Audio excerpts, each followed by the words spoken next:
Hello students, welcome to Only IAS. आज के इस वीडियो में हम डिस्कस करेंगे परसेंटेज के टॉपिक को।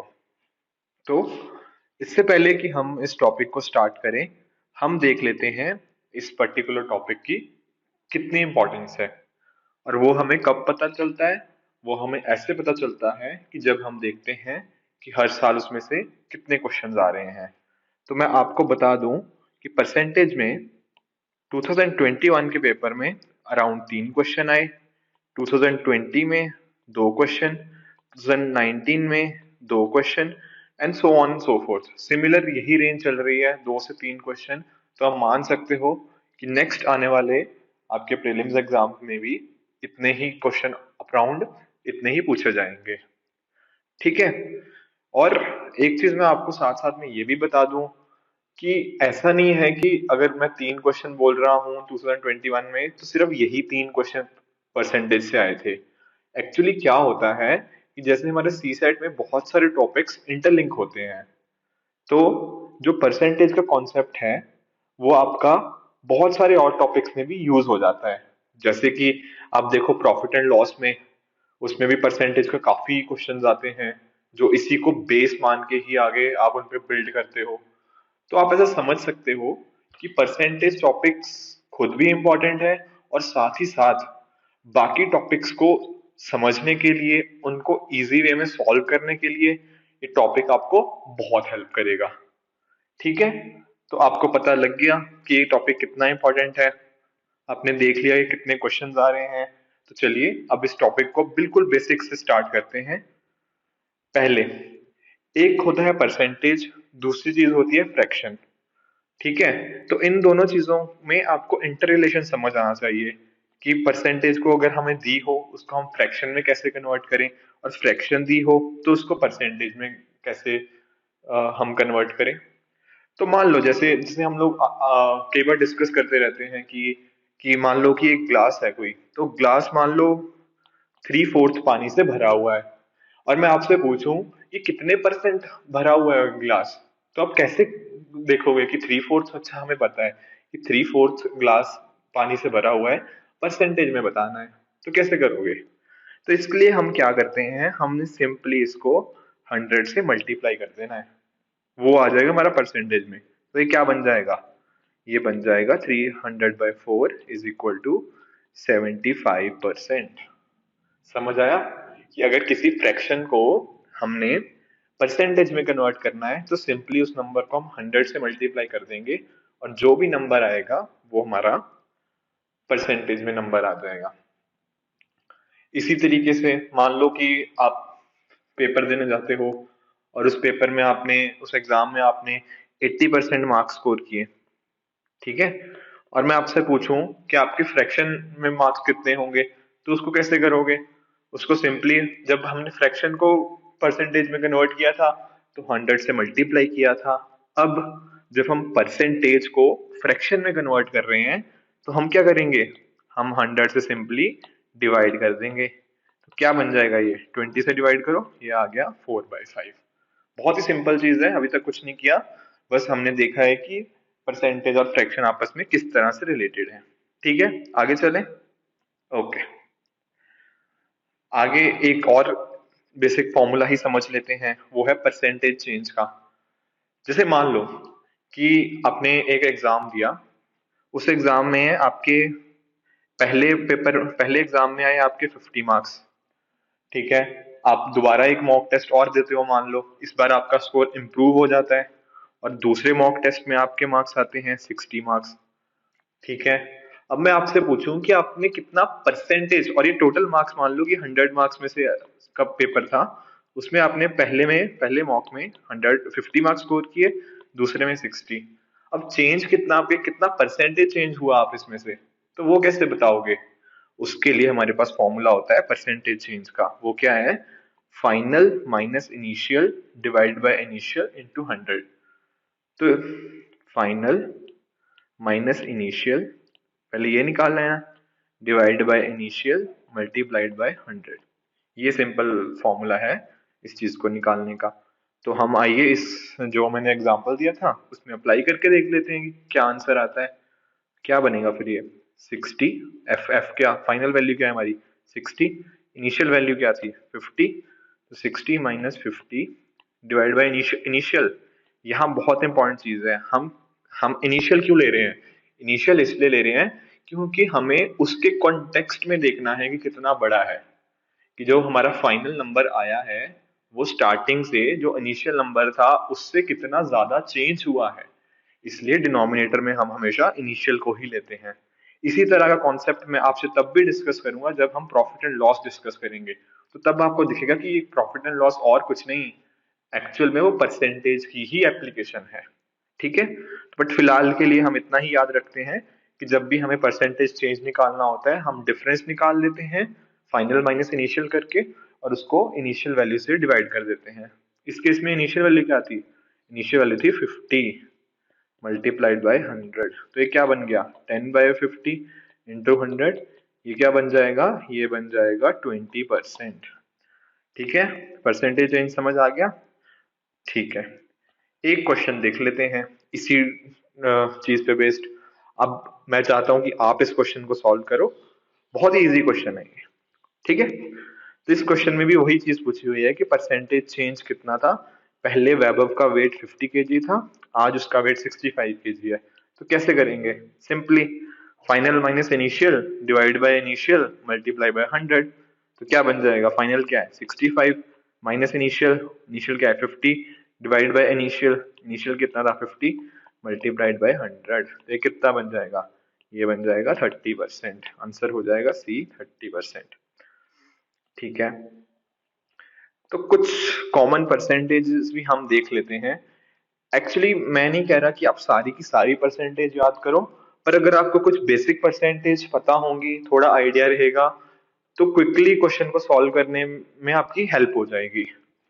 जैसे कि बहुत ही बेसिक मैंने दे रखी है, जैसे 1/2 क्या होता है, आप इसको खुद भी निकाल सकते हो 50%, 1/3 33.33%, 1/4 25%, 1/5 20%, बस 100 से मल्टीप्लाई करना है और जो परसेंटेज आएगी वो आंसर है। 1/6 16.66, 1/7 का भी ऐसे 14.28 होता है, 1/8 का 12.5, 1/9 का 11.11, 1/10 का 10%।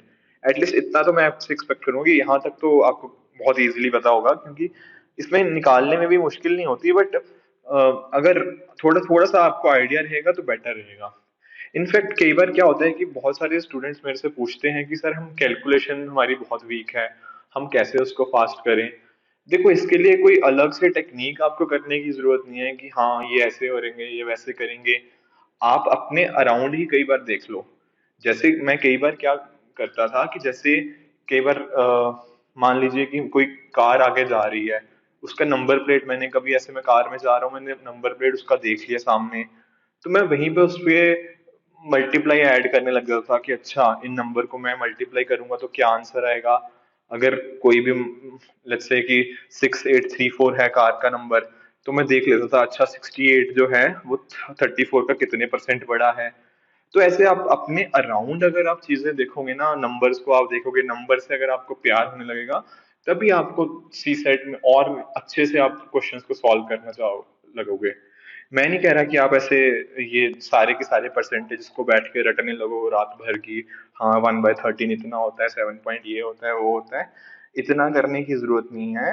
बट आपको ओवर द टाइम अगर आप इसको आपको ग्रेजुअल एक प्रोसेस की तरह लेके चलोगे सी सेट को, तो काफी इजीली आप देखोगे कि हाँ ओवर द टाइम आप काफी अच्छे हो जाओगे इस प्रोसेस में।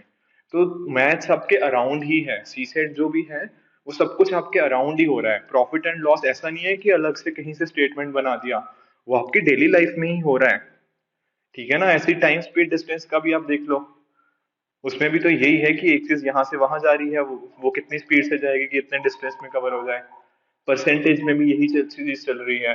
तो ऐसा नहीं है कि कोई ये एलियन कॉन्सेप्ट है आपके लिए, बस आपको अपना माइंड ओपन रखना है, चीजों को इंटररिलेट करने की कोशिश करनी है, कॉन्सेप्ट को प्रॉपरली समझना है और अप्रोप्रिएट प्रैक्टिस करनी है। बस यही एक वे आउट है आप सी सेट का। जो लोग इसको कर लेते हैं वो काफी इजीली सी सेट में स्कोर कर लेते हैं। जो लोग नहीं करते, इनको सिर्फ ऐसा समझते हैं कि हाँ मुझे फॉर्मूला बता दो, मुझे ये कर लो, मुझे वो कर दो, और कॉन्सेप्ट नहीं समझते, फिर उनको दिक्कत आती है, फिर वो 66.66 मार्क्स स्कोर नहीं कर पाते। ठीक है ना। आई होप आपको मेरी बात समझ आ गई होगी। तो कुछ मैंने आपके लिए परसेंटेजेस दे रखी हैं, आप इनमें से कुछ कुछ देख सकते हो। ठीक है, काफी इजी है कुछ। तो जैसे 1/20 का तो सिंपली 100/20 बन जाएगा 5%। 1/25 भी 4% होता है। ऐसे काफी इजी कुछ परसेंटेजेस भी हैं इसमें। ठीक है, आगे बढ़ते हैं, एक और प्रैक्टिस क्वेश्चन देख लेते हैं। ठीक है, तो क्वेश्चन में क्या कह रहा है, अंकित obtained 400 marks out of 500। ठीक है, while Somesh obtained 720 marks out of 900 and whose performance in the exam is better। ठीक है, किसकी परफॉर्मेंस दोनों में से बेटर थी, हमें ये निकालना है। तो क्या करना है इस केस में, हम ये देख लेते हैं कि अंकित ने कितने परसेंट मार्क्स लिए, और साथ ही साथ ये देख लेते हैं कि सोमेश ने कितने परसेंट मार्क्स लिए। जिसने ज्यादा बेटर परसेंटेज मार्क्स लिए होंगे वो उसकी परफॉर्मेंस बेटर होगी। तो अंकित की कितनी होगी, अंकित की होगी 400/500 इंटू 100%। ये क्या बन जाएगा, ये बन जाएगा 80%। ठीक है ना। ऐसे ही आप सोमेश की निकाल लो, सोमेश का क्या बन जाएगा, 720/900 इंटू 100। तो ये क्या बन जाएगा, ये भी 80% ही बन जाएगा। तो किसकी परफॉर्मेंस बेटर हुई, बेटर किसी की नहीं हुई, दोनों ने इक्वली ही परफॉर्म किया है। ठीक है, इजी था, बहुत बेसिक क्वेश्चन था। तो चलो आगे चलते हैं। ये क्वेश्चन अब आप खुद ट्राई करो एक बार, फिर हम आगे डिस्कस करते हैं। तो इस केस में क्या बोल रहा है, salary of Ritika is 20,000 per month. ठीक है, रितिका की सैलरी हमें दे रखी है 20,000 रुपये per month. Salary of Shifali is 30,000 per month, और हमें शिफाली की सैलरी दे रखी है 30,000 पर मंथ। अब पूछा क्या गया है, what percentage of, what percentage is the salary of Ritika to that of Shifali. देखो, आपको लगेगा कि ये क्वेश्चन तो काफी इजी है, पर मेरा यहाँ पे उद्देश्य ये नहीं है कि आपको मैं ये क्वेश्चन बस सॉल्व कराऊं। मैं आपको एक कॉन्सेप्ट बहुत ही अच्छा सिखाना चाहता हूँ। आप अभी कुछ मिनटों में देखोगे कि वो एग्जैक्टली क्या है। यहाँ पे मैंने बहुत बार देखा है बच्चों को ये गलती करते हुए, कि उनको पता ही नहीं लगता कि सर हम कौन सी सैलरी को डिनोमिनेटर में लें, कौन सी सैलरी को न्यूमिनेटर में लें। देखो, सिंपल पूछा गया है कि जो ऋतिका की, अब क्वेश्चन को इंटरप्रेट करने की कोशिश करो, कि जो ऋतिका की सैलरी है वो शिफाली की सैलरी का कितने परसेंट है। ठीक है ना। देखो कह रहा है what percentage is the salary of Ritika to that of Shifali. तो क्या कह रहा है, जो ऋतिका की सैलरी है वो शिफाली का कितने परसेंट है। ठीक है, तो न्यूमरेटर में क्या आएगा, न्यूमरेटर में आएगी ऋतिका की सैलरी, और डिनोमिनेटर में आएगी शिफाली की सैलरी। ये लिखा ना, to that of Shifali, Shifali की सैलरी का कितना परसेंट ऋतिका की सैलरी है। तो ऋतिका डिवाइड बाय शिफाली हो जाएगा, ये हो जाएगा 20,000/30,000 इंटू 100%। तो ये क्या बन जाएगा, ये बन जाएगा 66.66%। आंसर हो जाएगा पी, 66.65। ठीक है, अब जरा ये क्वेश्चन देखो। अब बहुत सारे बच्चे क्या करेंगे कि हाँ सर ये तो सेम क्वेश्चन आपने डाल दिया। बच्चों सेम नहीं है ये क्वेश्चन। इस क्वेश्चन में बस फर्क ये हो गया है कि यहाँ पूछ कुछ और रहा है। यहाँ वो पूछ रहा है कि what percentage is the salary of Shifali to that of Ritika. समझ आया इस क्वेश्चन में और पिछले क्वेश्चन में फर्क क्या था। वहां वो डिनोमिनेटर को पूछ रहा था कि डिनोमिनेटर हम किसके कंटेक्स्ट में किस चीज की सैलरी ले रहे हैं, यहाँ फर्क है। इस केस में क्या कर रहे हैं, हमें ऋतिका के टर्म्स में शिफाली की सैलरी बतानी है कितनी है। तो ऋतिक डिनोमिनेटर में क्या आ जाएगा, डिनोमिनेटर में आ जाएगी ऋतिका की सैलरी, वो है 20,000, और शिफाली की सैलरी पूछी गई है वो है 30,000। ये हो गया इंटू 100%। तो ये क्या हो गया, इसकी क्या वैल्यू आ गई, इसकी वैल्यू आ गई 150। ठीक है, समझ आया आपको। तो आंसर हो जाएगा इस केस में डी, 150%। ठीक है, चलो अगला क्वेश्चन डिस्कस कर लेते हैं। अब ये जो क्वेश्चन है ये 2018 में पूछा गया है। अब इसमें क्या कह रहा है, इसमें कह रहा है student has to get 40% marks to pass an examination, कि एग्जाम को पास करने के लिए 40% मार्क्स चाहिए, ठीक है।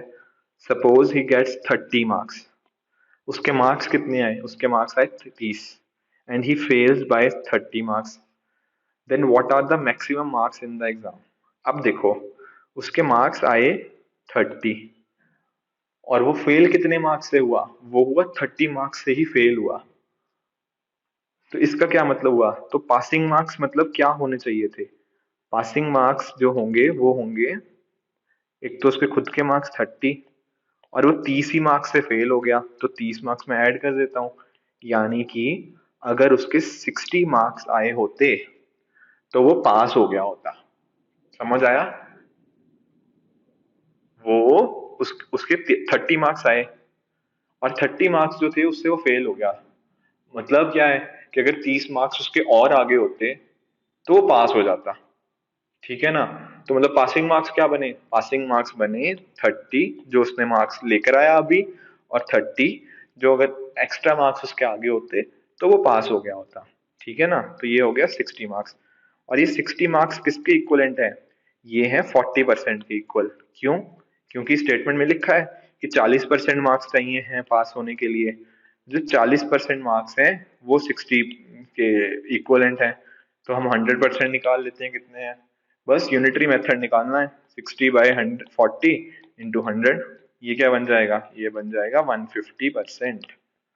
आई बात समझ में, 150% नहीं, 150 मार्क्स, ये हो जाएगा 150 मार्क्स, ठीक है। तो आंसर क्या बन जाएगा, आंसर बन जाएगा सी। सिंपली क्या किया है, हमने ये निकाला है कि मार्क्स कितने चाहिए पास होने के लिए, और हमें परसेंटेज गिवन है कि परसेंटेज कितनी है जो चाहिए पास होने के लिए, दोनों को इक्वेट किया, उससे हमारे पास क्या मिल गया, हमारे पास maximum marks in the examination मिल गए जो कि 150 होंगे इस केस में, ठीक है। अगले क्वेश्चन पे चलते हैं। अब जो अगला क्वेश्चन है वो पूछा गया था 2021 में ही।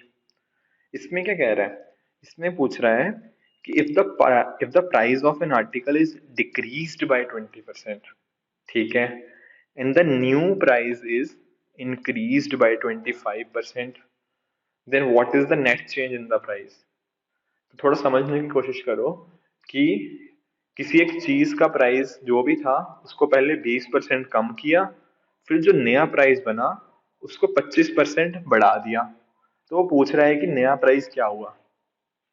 तो देखो, अगर इस क्वेश्चन में कुछ और ना समझ आए, आप मान लिया करो कि प्राइस मान लो स्टार्टिंग में 100 था, 100 प्राइस था, तो 20% कम कर दिया, तो 20% कम कर दिया मतलब इसका 80% कर दिया, या तो आप 80% लिख लो या 0.8 लिख लो, क्योंकि मैंने आपको बताया था फ्रैक्शन में कैसे कन्वर्ट करना है परसेंटेज को, ठीक है ना। तो 80% में कन्वर्ट करोगे वो 0.8 आ जाएगा या 4/5 कुछ भी। तो नया प्राइस क्या आ गया, नया प्राइस आ गया 80। अब अगली लाइन के कह रहे हैं then the new price is increased by 25%, new price मतलब 80, उसको 25% बढ़ा दिया, 25% बढ़ा दिया मतलब 1.25, ये कैसे आया 1.25, परसेंटेज को मैंने फ्रैक्शन में कन्वर्ट कर दिया, ठीक है। तो 80 इंटू 1.25 करो, कैलकुलेशन अच्छी होनी चाहिए आपकी, इसको मल्टीप्लाई करोगे तो क्या आएगा, आप करके देखो इसको, इसको मल्टीप्लाई करोगे तो आंसर आ जाएगा 100, ठीक है ना। तो हमारा फाइनल प्राइस क्या हुआ, फाइनल प्राइस हो गया 100। इनिशियल प्राइस कितना था, इनिशियल प्राइस भी था हमारा 100, तो कितना परसेंट चेंज आया, इसमें कुछ भी चेंज नहीं आया, तो आंसर क्या हो जाएगा, आंसर हो जाएगा ए 0%। तो अब देख रहे हो कितना इजी क्वेश्चन था ये, 2021 में पूछा गया, और फिर भी स्टूडेंट्स बोल रहे हैं कि हमसे सी सेट में हमें प्रॉब्लम आ रही है। देखो, आपको बस कॉन्सेप्ट क्लियर रखना है, और थोड़ी बहुत प्रैक्टिस अच्छे से आप अगर करके जाओगे तो नहीं आएगी प्रॉब्लम, ट्रस्ट मी। बस इस केस में क्या किया हमने, कुछ भी प्राइस आपने हमने मान लिया, उसका 20% प्राइस डिक्रीज करके कितना आया, 0.8 आया, उसका जो भी 100 का 0.8 वो वैल्यू आ गई, उसको 25% बढ़ा दिया मतलब 1.25 कर दिया, और हमने फाइनल वैल्यू निकाल दी, और उससे हमें पता लग गया कि कितना परसेंट चेंज हुआ, ठीक है। आगे बढ़े, ओके। अब अगला क्वेश्चन एक और देख लेते हैं, वो है 2019 का क्वेश्चन। अब इसमें क्या कह रहा है, इसमें कह रहा है in an exam A has scored 20 marks more than B. जो ए था उसने बी से 20 मार्क्स ज्यादा स्कोर किए। ठीक है, लिख लिया हमने statement A equal to B plus 20।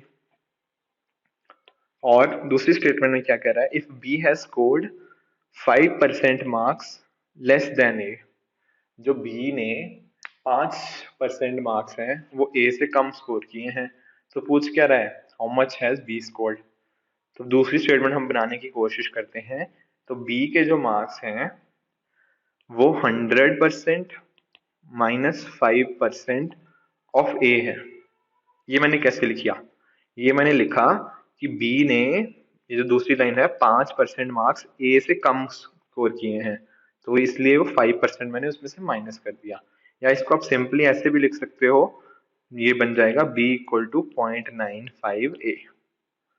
बस हमारे पास इक्वेशन 1 है a equal to B plus 20, equation 2 है b इक्वल टू 9.95a।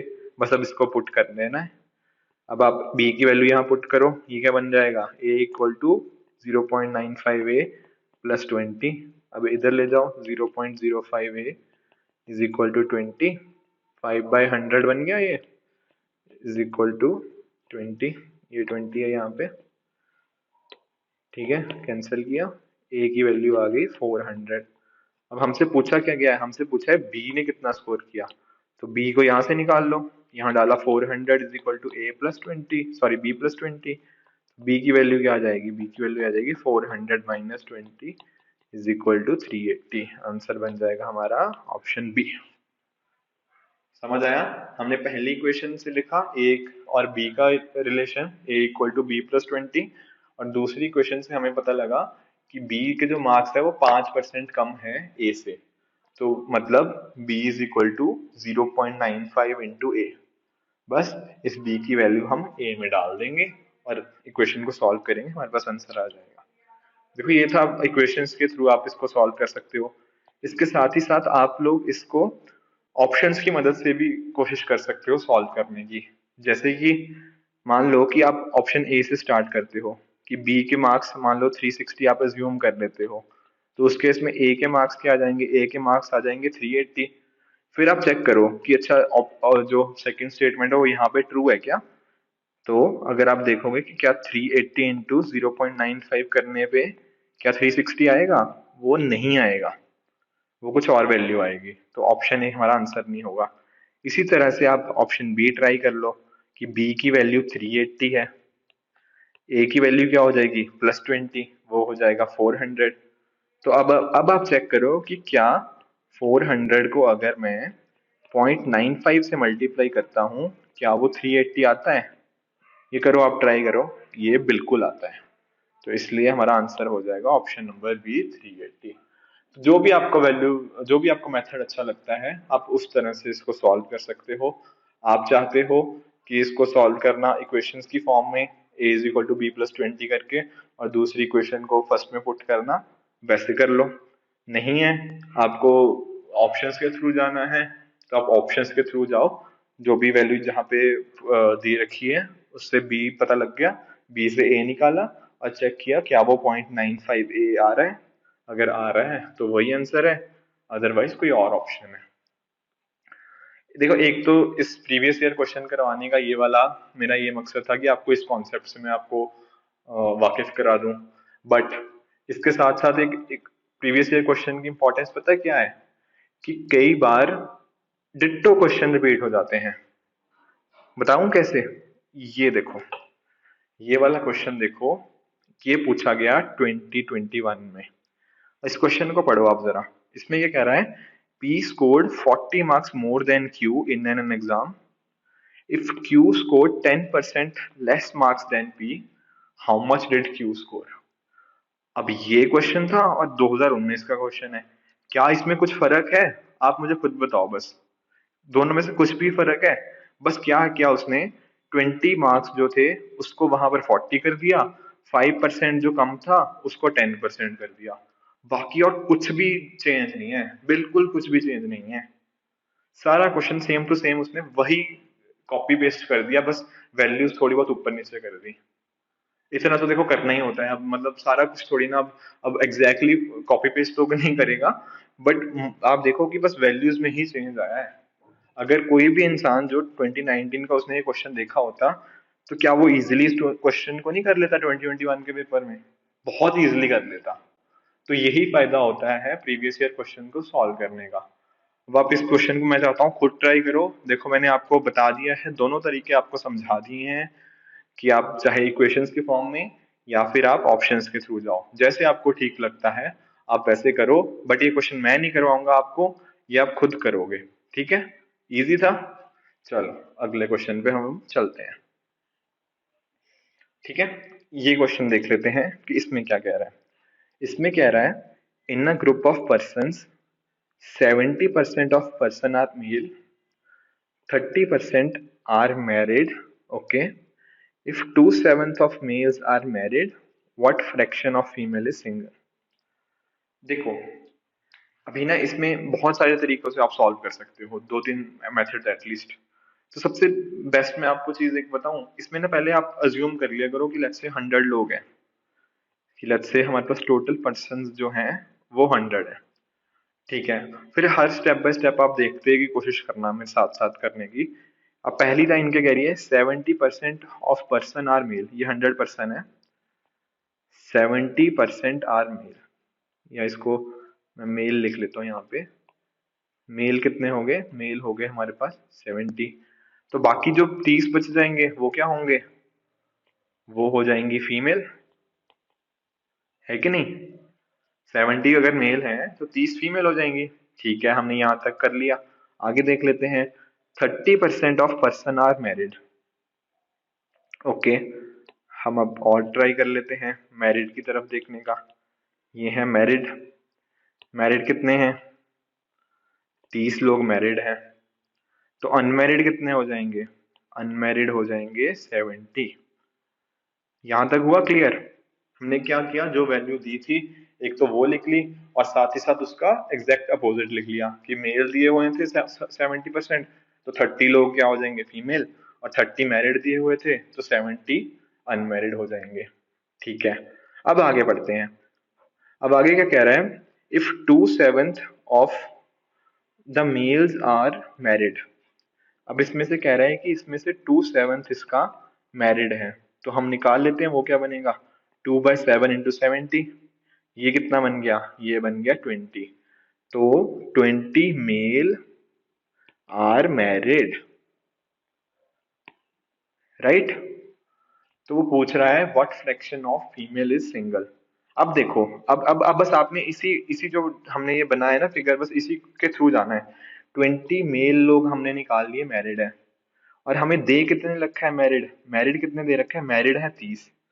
तो इसका क्या मतलब हुआ कि जो बाकी के 10 लोग मैरिड हैं, मतलब 30 - 20, जो बाकी के 10 लोग मैरिड हैं वो क्या होंगी, वो होंगी फीमेल। समझ आया? क्योंकि हमारे पास 30 लोग मैरिड थे, उसमें से 20 तो मेल हैं जो मैरिड है, तो बाकी 10 क्या होंगी, वो होंगी 10 मैरिड फीमेल। ठीक है, तो सिंगल फीमेल कितनी होंगी, देखो टोटल फीमेल थी हमारे पास 30, टोटल फीमेल थी हमारे पास 30। मैरिड कितनी है, मैरिड है 10।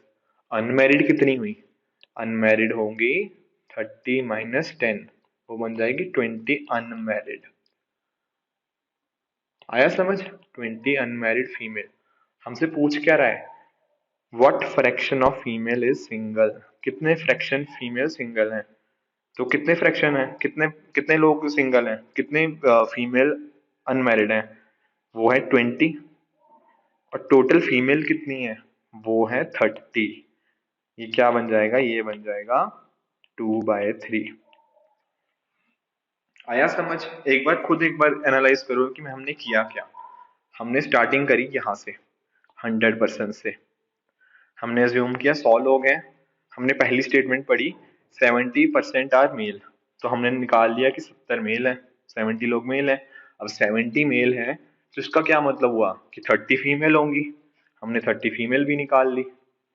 अब इसके बाद दिया हुआ था हमें 30 आर मैरिड, तो हमने निकाल लिया, अच्छा 30 मैरिड है, तो अनमैरिड कितनी हुई, अनमैरिड होगी 70।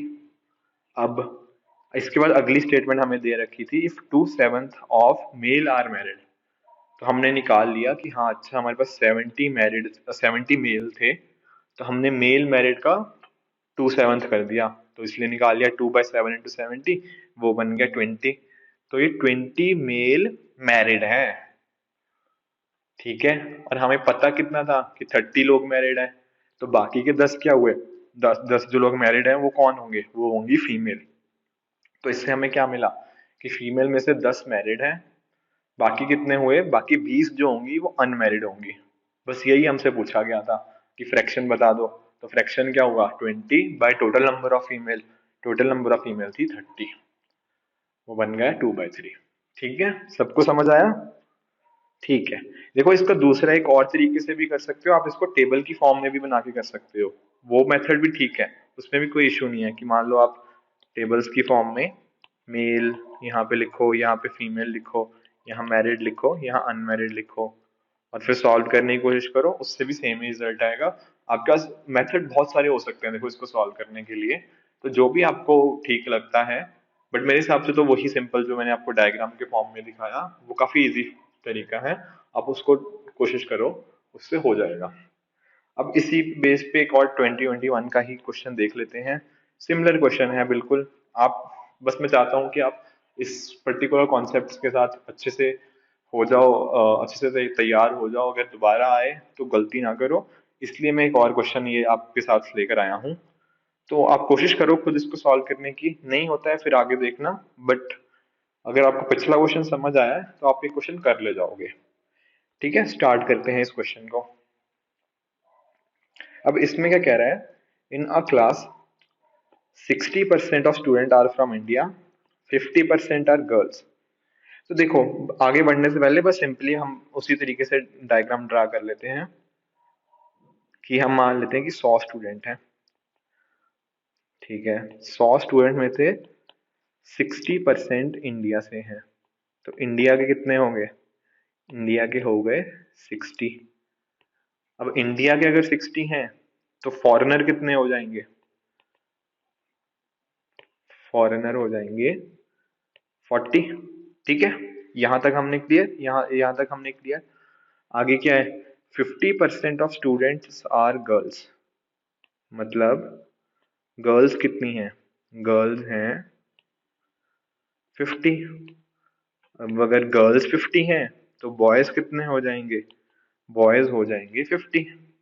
अब आगे क्या कह रहा है, आगे कह रहा है if 30% of Indian students are girls, कि जितने भी इंडियन स्टूडेंट्स थे उसमें से 30% गर्ल्स हैं। इसका क्या मतलब हुआ, इंडियन स्टूडेंट्स को कितने थे, इंडियन स्टूडेंट्स हैं 60 ये वाले, उसका 30% मतलब 30/100, ये जितने भी नंबर हैं ये हैं गर्ल्स। तो क्या नंबर बन जाएगा, ये बन जाएगा 18। तो 18 गर्ल्स इंडियन, ये बन जाएगा। अब अगर 18 गर्ल्स इंडियन हैं और 60 टोटल लोग हैं इंडियन, तो बॉयज इंडियन कितने बन जाएंगे, बॉयज बन जाएंगे 60 माइनस 18, वो हो जाएगा 42। और हमसे अब पूछ क्या रहा है क्वेश्चन की, what percentage of foreign students are boys. ठीक है, तो अब देखो, हमने बता दिया यहाँ पे, हमने निकाल लिया कि 42 Indian boy, Indians are boys. और अब हमारे पास क्या दिया हुआ है, हमारे पास दिया हुआ है कि देयर आर टोटल 50 बॉयज। तो हमें निकालना क्या है, हमें फॉरेन स्टूडेंट्स निकालने हैं, foreign students who are boys. अगर 42 हैं, समझो इस क्वेश्चन को, इस चीज को समझना कि 50 बॉयज हैं क्लास में, उनमें से 42 हैं वो इंडियन हैं, तो फॉरेनर कितने हो जाएंगे, फॉरेनर हो जाएंगे 8, है कि नहीं। मतलब इंडियंस को अगर हम माइनस कर देंगे बॉयज को, तो बाकी बॉयज कितने, कौन से बचेंगे, वो फॉरेनर ही तो बचेंगे। तो यही हमसे पूछ रहा है कि परसेंटेज बता दो कि फॉरेन स्टूडेंट्स में से कितने बॉयज हैं। तो फॉरेन स्टूडेंट्स कितने थे टोटल, टोटल थे 40। तो बस हम इसको निकाल लेते हैं, foreign students who are boys is 8 divide by total number of foreign students वो है 40। बस इसकी परसेंटेज निकालनी है, ये क्या बन जाएगी, ये बन जाएगी 20%। आंसर क्या आ जाएगा हमारा, आंसर आ जाएगा डी। आया समझ? दूसरे तरीके से करना है आप टेबल फॉर्म में, उसको भी कर सकते हो, कोई इशू नहीं है। बस हमने 100 से स्टार्ट किया, 100 स्टूडेंट्स से। हमने अलग अलग कर लिए कि इंडिया से कितने हैं, फॉरेन से कितने हैं। हमने ये देख लिया गर्ल्स कितनी हैं, बॉयज कितने हैं। फिर इंडियन गर्ल्स कितनी हैं, हमने वो भी देख लिया। वहां से हमें मिल गया कि इंडियन बॉयज कितने हैं। अब इंडियन बॉयज मिल गए, तो वहां से क्या आप कहाँ पहुंच जाएंगे, फॉरेन बॉयज कितने हैं। और फॉरेन बॉयज ही पूछा गया था, out of total number of foreign students, वो परसेंटेज हमने निकाल लिया। तो यहाँ से हमें मिल जाएगा कि percentage of foreign students who are boys is 20%। ठीक है, होगी क्लैरिटी इस कॉन्सेप्ट को लेके, कोई इशू नहीं है। और आएगा तो कर लोगे। ओके, ठीक है। अब एक और क्वेश्चन देख लेते हैं 2013 का। अब इसमें क्या कह रहा है, इसमें कह रहा है the tank full petrol in Arun's motorcycle last for 10 days। कि अगर आप जैसे कहीं पे घूमने जाते हो मान लो, तो टैंकी आप फुल करवा के चलते हो, कि अगर अरुण ने पेट्रोल पूरा टंकी में पूरा डलवा लिया है तो वो 10 दिन चल जाएगा। पर अगर उसने पेट्रोल ज्यादा यूज करने लग गया, 25% ज्यादा यूज करने लग गया, तो अब कितने दिन चलेगा। ठीक है ना, क्वेश्चन समझ आ गया? ठीक है। अब देखो, अब इसमें ना सबसे बढ़िया चीज यही होती है कि आप कुछ भी अज्यूम कर सकते हो। जैसे कि आप मान लो कि उसको 100 लीटर लगता है टोटल पेट्रोल 10 दिनों के लिए। ठीक है ना, मैंने 100 लीटर ही अज्यूम कर लिया कि जब टंकी वो फुल करवाता है तो टंकी में वो 100 लीटर तेल डलवा लेता है, मतलब टंकी की कैपेसिटी 100 लीटर है। तो इस 100 लीटर से वो 10 दिन चलता है। तो एक दिन में कितना लीटर उसका यूज होता होगा, वो होता होगा 10 लीटर। ठीक है। अब दूसरी स्टेटमेंट में क्या कह रहा है, दूसरी स्टेटमेंट में क्या रहा है, इफ ही स्टार्ट यूजिंग 25% मोर, कि जितना भी वो पहले यूज करता था उसका 25% अब और ज्यादा यूज करने लग गया है। मतलब जो 10 लीटर यूज करता था उसका 25% ज्यादा, 25% ज्यादा मतलब 1.25 से मल्टीप्लाई कर देता हूँ, वो बन जाएगा 12.5 लीटर्स। सेकेंड केस में कि जब 25% ज्यादा यूज कर रहा है तो उसकी अब कंजम्पशन बन गई है 12.5, पहले थी 10 लीटर। अब वो नंबर ऑफ डेज पूछ रहा है कितने दिन चलेगा। तो नंबर ऑफ डेज के लिए मैं क्या करता हूँ कि टोटल कैपेसिटी निकाल पता है मुझे 100 लीटर्स, और मुझे साथ ही साथ ये पता है कि हर दिन उसका 12.5 लीटर्स चाहिए होता है। तो नंबर ऑफ डेज ये हो गए, ये क्या बन जाएगा, अब इसको आप सॉल्व करोगे ये बन जाएगा 8 डेज। ठीक है ना, आया समझ? सिंपली हमने बस इतना निकालना था कि पहले कितना पेट्रोल लगता था उसको पर डे, अब जब बढ़ा दिया है उसने कंजम्पशन हर डे 25%, अब कितना पेट्रोल लग रहा है, बस उसी को हमने सॉल्व किया, हमारे पास आंसर आ जाएगा 8 डेज। काफी इजी क्वेश्चन था ये वाला। चलो एक और क्वेश्चन देख लेते हैं। ये पूछा गया था 2017 में। अब यहाँ पे देखो, पहले तो बच्चे ना बड़ा क्वेश्चन देख के ही घबरा जाते हैं कि हाँ इतने सारे नंबर्स दे रखे हैं, पता नहीं कैसे करेंगे, क्या होगा, कि इतनी सारी इक्वेशंस कैसे बनाएंगे। कुछ नहीं करना, देखो बस इजीली थोड़ा हर स्टेटमेंट को एक स्टेप बाय स्टेप अगर प्रोसीड करना है, आप फाइनल आंसर तक जरूर पहुंचोगे। देखो करते हैं स्टार्ट इस क्वेश्चन को भी। इसमें क्या कह रहा है, in a city 12% of household earn less than 30,000, मतलब लेस देन 30, 12%। ठीक है। आगे क्या लिखा है, 6% house hold earn more than 2 lakh. अब देखो मोर देन 2 लाख मतलब मैं 200 लिख रहा हूँ, पीछे की वो हर किसी केस में 3 zeros में हटा रहा हूँ, आप वो लिख लेना अगर चाहते हो। तो मोर देन 2 लाख है 600%। ठीक है। 22% earn more than 1 lakh, more than 1 lakh is earned by 22%, and 990 households earn between 30,000 to 1 lakh। तो 30 to 1 lakh वो है 990 पीपल। और हमसे पूछा गया है कि how many house hold earn between 1 lakh and 2 lakh, ये वैल्यू निकालनी है। अब देखो, अब ना हमें सबसे ज्यादा जरूरत इस केस में क्या है, हमें इस सीरीज को कंटिन्यूअस करना है। मतलब ये देखो कि यहाँ तक तो हमें पता है कि अच्छा 0 से लेके 30,000 तक इतने लोग परसेंट कर रहे हैं, 30,000 से 1 लाख की भी पता है, यहाँ पर हमें मोर देन 2 लाख भी पता है।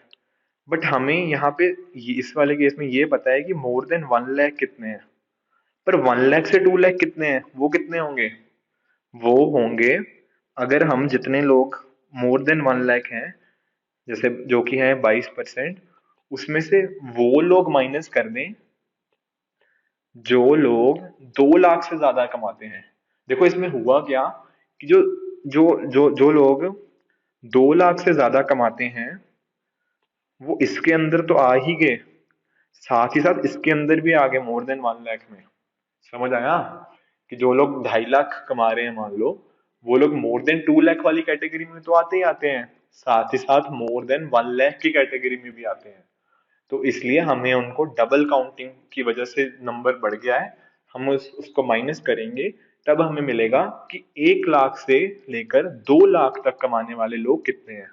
तो इसलिए हमने क्या किया, हमने लिया लोग जो 1 लाख से ज्यादा कमाते हैं, उसमें से माइनस कर दिया वो लोग जो 2 लाख से ज्यादा कमाते हैं। तो हमारे पास क्या बन जाएगा, वो बन जाएगा 16% ऐसे लोग जो 1 लाख से लेकर 2 लाख रुपए के बीच में कमाते हैं। ठीक है, तो हम यहाँ पे इसकी वैल्यू, हम इसको प्रॉपरली अगर इसको लिखना चाहें, ये बन गया 16%। हम इसको अगर, जो हमने वैल्यू निकाली वो बन जाएगी 100 से लेकर 200 तक, मतलब 1 लाख टू 2 लाख, ये बन जाएगा 16%। ये कैसे निकाला हमने, 22% माइनस 6% इक्वल टू 16%। ठीक है, तो अब हमारी देखो सीरीज बन गई है, हमें 0 से 30,000 के लोग भी पता है, 30,000 से 1 लाख वाले लोग भी पता है, 1 लाख से 2 लाख वाले भी पता है, 2 लाख से ज्यादा वाले भी पता है। ठीक है, तो अब हम इसका परसेंटेज निकाल सकते हैं कि 990 का क्या परसेंटेज होगा। वो क्या होगा, ये टोटल 100% होगा, जो भी चारों है सारा सबका सम 100% ही होगा, तो हम इसका निकाल लेते हैं क्या होगा। बाकी तीनों का क्या होगा, 12 प्लस 16 प्लस 6, ये बन जाएगा 34%, और 100 में से माइनस करेंगे तो ये क्या बन जाएगी, इसकी वैल्यू आ जाएगी 66%। मतलब 66% इज इक्वल टू 990। ठीक है, हमसे पूछा क्या गया है, 1 लाख से 2 लाख की हमें वैल्यू निकालनी है, तो पहले 1% की निकाल लेते हैं। ठीक है, वो बन जाएगी 99,990/66, ये वैल्यू हो जाएगी, ये बन जाएगी कितना,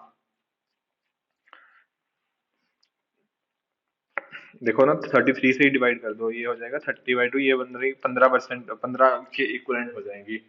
तो 1 लाख से जब हम, तो हमें पूछा क्या गया, हमें 1 लाख से 2 लाख के बीच में पूछा गया है, तो हमें 16% की वैल्यू निकालनी है। तो 16% की वैल्यू निकालनी है, वो क्या हो जाएगी, वो हो जाएगी 15 × 16। 15 कौन सा, यहाँ से यहाँ वाला, 15 × 16, ये बन जाएगा 240।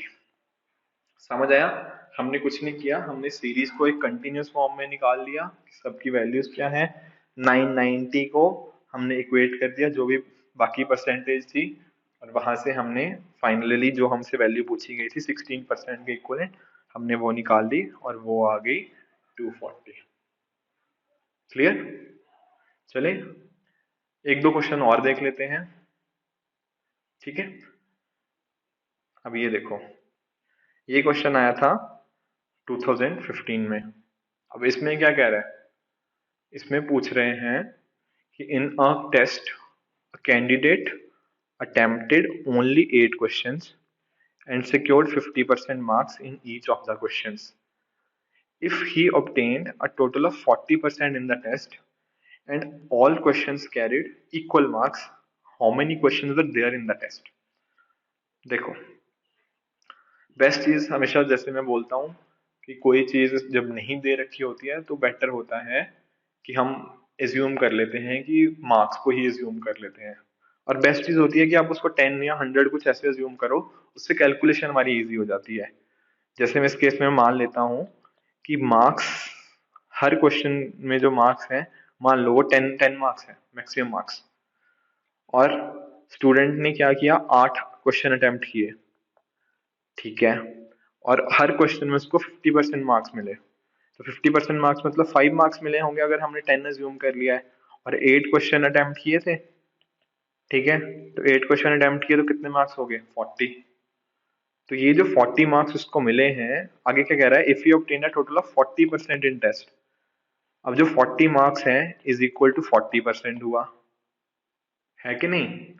देखो हमने पहले क्या निकाला, हमने मार्क्स अज्यूम कर लिए उसके कि 10 मार्क्स हैं हर हर क्वेश्चन के, और उसको हर क्वेश्चन में कितने मार्क्स मिल रहे हैं, 50%। तो मतलब 10 का 50% क्या हो जाएगा, 5।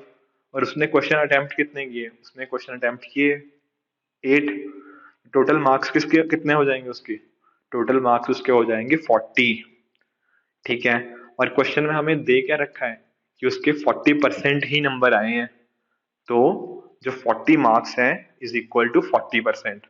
और हमने निकालना क्या है, हमें क्वेश्चंस निकालने हैं, तो इसका 40 इक्वल टू 40% से क्या बनेगा, 100% is equal to 100 marks.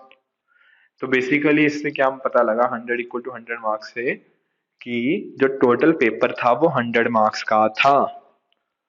Total paper 100 marks का था, और हमने टोटल पेपर 100 मार्क्स का था, और हर क्वेश्चन कितने मार्क्स का था, वो था 10 मार्क्स का। तो टोटल क्वेश्चन कितने हो जाएंगे, 100 डिवाइडेड बाई 10। तो number of question is 10, option हो जाएगा बी। ठीक है, देखा कितना इजी हो गया, अगर हमने बस अज्यूम कर लिया कि एक क्वेश्चन कितने मार्क्स का है। देखो आप इसको एक्स मानकर भी कर सकते हो, उसमें भी कोई दिक्कत नहीं है कि हर क्वेश्चन एक्स मार्क्स का है, और उसमें 8 क्वेश्चन अटेम्प्ट किए हैं, मतलब 8x हुआ, इंटू 0.5 किया 50% मार्क्स की वजह से, फिर उसको 40% से इक्वेट किया, दैट इज ऑल्सो ओके। वैसे भी आप उस तरीके से भी आपको सेम आंसर ही मिलेगा। बट क्योंकि कैलकुलेशन हम इजी करने के लिए और थोड़ा नंबर इमेजिन करने इजी हो जाते हैं, अगर हमने कि हमने मार्क्स अज्यूम कर लिए हैं कि उसको हर क्वेश्चन में 10 मार्क्स मिल रहे हैं, तो उससे थोड़ा इजीली आप नंबर्स के साथ प्ले कर पाते हो। क्लियर हो गया ये क्वेश्चन, ठीक है। अब एक और क्वेश्चन देख लेते हैं, 2021 का ही क्वेश्चन है। तो देख रहे हो आप इसमें ना एक्चुअली में कोई ज्यादा फॉर्मूलेज नहीं है, सच कोई ज्यादा जो सी सेट में पूछा जा रहा है कुछ ऐसा नहीं है कि आपको बहुत कुछ रटना है, या जैसे लोग बोलते हैं कि सर हमें ट्रिक्स बता दो कि कैसे करना है। बट एक्चुअल में कोई ट्रिक्स है ही नहीं है इसमें, अगर सच बताऊं तो। अगर आप थोड़ा सा बस, ये है कि आपको थोड़ा क्लिक करना चाहिए कि कैसे क्वेश्चन करना है। आप ऑप्शंस का यूज कर सकते हो, आप जो चीज नहीं दे रखी मार्क्स, या जो आपको लगता है कि हाँ उसको अगर ये चीज पता होती है उससे क्वेश्चन इजी हो जाएगा, बस इसी को ही ट्रिक्स बोलते हैं, और कोई ट्रिक्स नहीं होती, ठीक है ना। और आपको मैंने इतने एग्जांपल्स दे दिए, 2021 के भी दिए, 19 18 सारे एग्जांपल्स दिए। अगर आप सब में देखो, सिमिलर टाइप के क्वेश्चंस पूछ रहा है, थोड़ा बहुत ऊपर नीचे किसी में वेरिएशंस आ रहे हैं थोड़े बहुत, बट ओवरऑल जो कॉन्सेप्ट है वो उसी के अराउंड ही घूम रहा है, ठीक है ना। थोड़ी सी कॉम्प्लेक्सिटी किसी साल बढ़ा देते हैं, किसी साल कम कर देते हैं, बट ये नहीं है कि वो कुछ अलग ही आपसे कुछ और ही कॉन्सेप्ट पे क्वेश्चन पूछ रहा है, ऐसा नहीं हो रहा।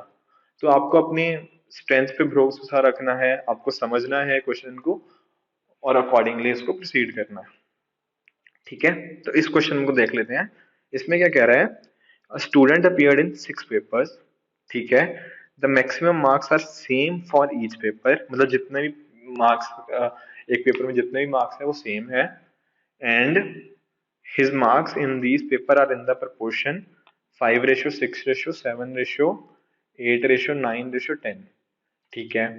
हमें ये हर जो 6 पेपर्स हैं उनमें हमें उसने उसके मार्क्स की रेशो दे रखी है कि वो इस रेशो में है। ओवरऑल ही स्कोर्ड 60%, ठीक है। In how many papers did he score less than 60% of the total marks, ठीक है। तो 60% ओवरऑल स्कोर किया, और वो पूछ रहा है हर सब्जेक्ट में कितना उसने स्कोर किया होगा।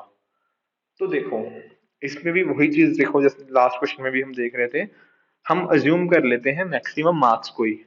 मान लो हर पेपर जो है वो 100 नंबर का है, जो हर पेपर है वो 100 नंबर का है। तो 6 पेपर उसने दिए, तो 6 पेपर कितने मार्क्स के हो गए, वो हो गए 6 × 100, 600 मार्क्स के, ठीक है ना। 600 मार्क्स के ये पेपर्स उसने दिए, और उसके मार्क्स कितने आए, उसके मार्क्स आए 60%। ये देखो, उसके मार्क्स आए 60%। तो 60% मार्क्स आए कितने के, 600 के। तो ये क्या बन जाएगा, मतलब उसके 360 मार्क्स आए।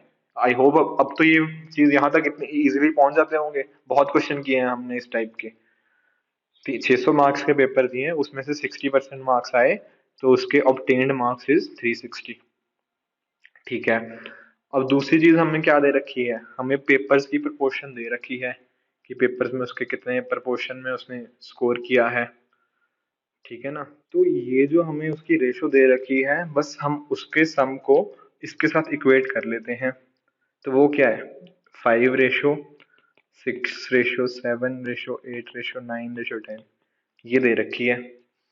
ये जो नंबर होगा वो इनके सम के इक्वलेंट होगा। तो मान लेते हैं x के इक्वलेंट, ये हो गया 5x, ये हो गया 6x, ये हो गया 7x, 8x, 9x plus 10x।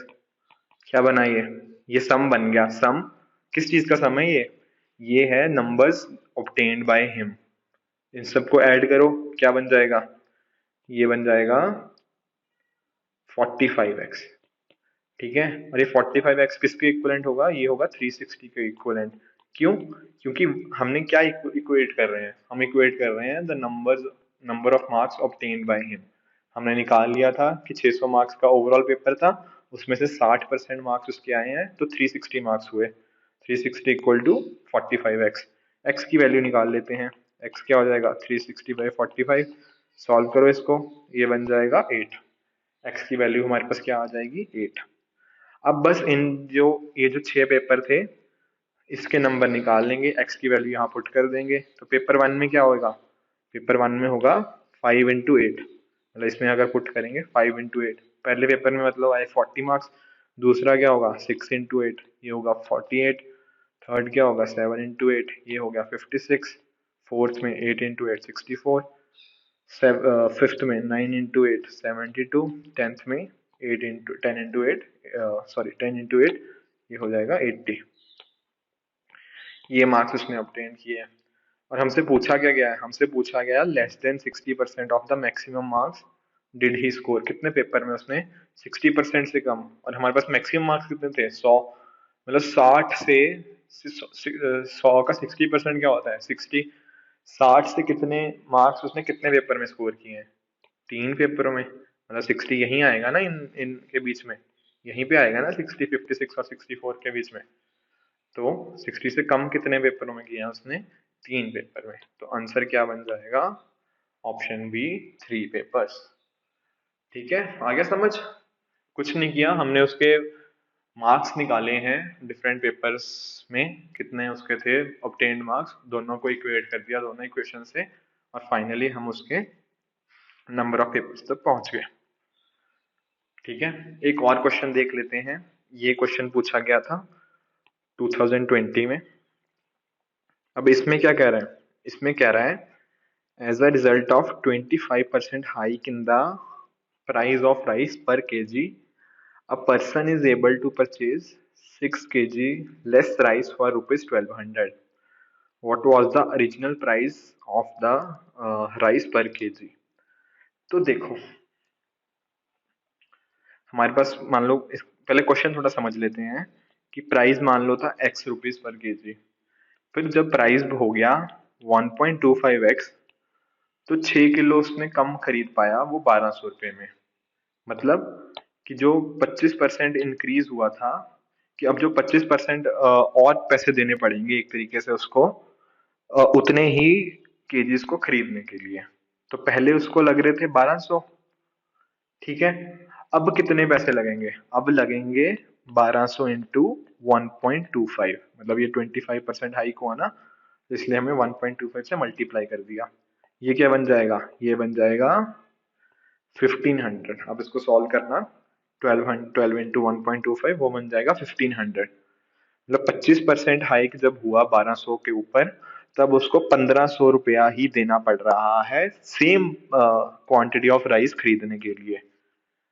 अब दूसरी स्टेटमेंट में क्या कह रहा है, ही purchases 6 kg less for rupees 1200। तो देखो पहले मतलब कहने का ये मतलब है कि जो पहले 1500, पहले पहले 1200 था, अब हो गया 1500। तो इसकी वजह से उसका, जब क्योंकि रेट बढ़ गया है पर केजी, तो वो 6 केजी कम खरीद पा रहा है। इससे क्या पता लगता है? इससे पता लगता है कि जो इनका दोनों का डिफरेंस है ना, 1500 और 1200 में, यानी कि 300 रुपीज जो उसको अब एक्स्ट्रा पे करने पड़ रहे हैं प्राइस राइज की वजह से, वो किसके इक्वलेंट होंगे अब? नए वाले 6 केजीज के। जो 6 केजी और नया परचेज किया है, वो नया चावल जो उसने परचेज किया नए रेट के ऊपर, वो 6 केजी पर उसको खरीदने के लिए 300 रुपये एक्स्ट्रा देने पड़े। तो यहाँ से 1 केजी की हम कॉस्ट निकाल लेते हैं। 1 केजी की कॉस्ट क्या हो जाएगी? मतलब 50 रुपीज, यानी कि नए नए वैरायटी के जो नया प्राइस राइज हुआ है, उसके बाद उसको 50 रुपीज पर केजी देने पड़ रहे हैं। तो हमें निकालना क्या है? हमें निकालना है ओरिजिनल प्राइस। अब ये जो 50 रुपीज निकाला, ये क्या था? ये है इंक्रीज्ड प्राइस। देखो, क्वेश्चन समझना भी बहुत जरूरी है। कई बच्चे क्या करते हैं, यहाँ तक पहुंच के ऑप्शन सी को टिक कर देते हैं कि हाँ 50 आ गया। ऐसा नहीं करना आपको। आपको देखना है कि पूछा क्या गया है। पूछा गया है ओरिजिनल प्राइस। तो जो ओरिजिनल प्राइस होगा वो क्या होगा? वो होगा x into 1.25 is equal to 50। ये समझ आया कि x मतलब ओरिजिनल प्राइस, उसको 25% बढ़ाया, तब जाके उसकी वैल्यू 50 रुपए हुई। तो x हमारा निकाल लेते हैं, 50/125 इंटू 100। अब इसको सॉल्व करो, ये बन जाएगा 40 रुपीज। आंसर आएगा ऑप्शन बी। समझे? हमने क्या किया इस क्वेश्चन में, मैं आपको थोड़ा समराइज कर दूं। हमने देखा कि हाँ, पहले उसको 1200 रुपया देना पड़ रहा था, अब 25% बढ़ गया है, तो 25% बढ़ के उसको अब 1500 रुपया देना पड़ेगा उतने ही क्वांटिटी को खरीदने के लिए। बट हमें दिया क्या गया है? हमें दिया गया है कि वो 6 केजी लेस खरीद पा रहा है उसी प्राइस में, क्योंकि उतने के लिए ही। तो जो डिफरेंस होगा दोनों का, नया price rise minus the initial, वो जो होगा, वो 6 केजीज को कंपनसेट करने के लिए हो रहा है। जो 300 रुपया एक्स्ट्रा आया 1500 से 1200 में, जो डिफरेंस आया, वो 6 केजीज के लिए लग रहा है। तो वहां से हमने निकाल लिया कि उसको 50 रुपए पर केजी नए प्राइस पे देना पड़ रहा है। और हमने नया प्राइस निकाल लिया, तो वहां से हमने प्रीवियस प्राइस निकाल लिया उसको 25% का, वो जो इंक्रीमेंट कॉरस्पॉन्ड हुआ था उससे, उसको यूज करके। तो इस तरीके से हमें मिल जाएगा कि हमें ओरिजिनल प्राइस क्या था राइस का, वो बन जाएगा 40 रुपीज। ठीक है। तो स्टूडेंट्स, आई होप कि आपको ये डिफरेंट टाइप के जो मैंने आपसे क्वेश्चन डिस्कस किए, इससे के थ्रू समझ आया होगा कि आपको परसेंटेज के टॉपिक को कैसे प्रोसीड करना है। साथ ही साथ आपको थोड़ा रियल लाइफ के साथ भी इस चीज को इक्वेट करते हुए चलना है। इतना करने के बाद आप उनमें से किसी भी क्वेश्चन को टैकल कर पाओगे। And so this is all for this video. All the very best to you. Thank you so much.